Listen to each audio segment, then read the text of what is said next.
Verrell Bramasta ungkap kriteria jodoh, bukan seperti Natasha Wilona.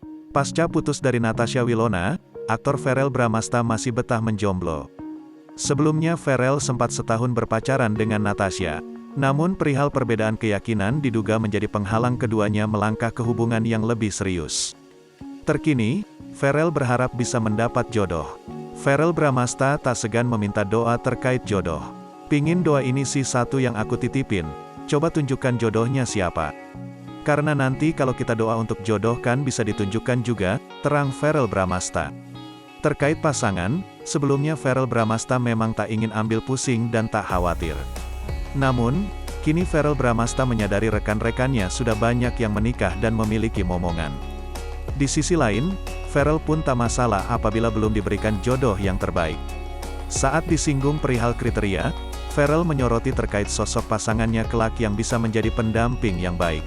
Hal terpenting bagi Verrell adalah berharap memiliki pasangan yang seiman.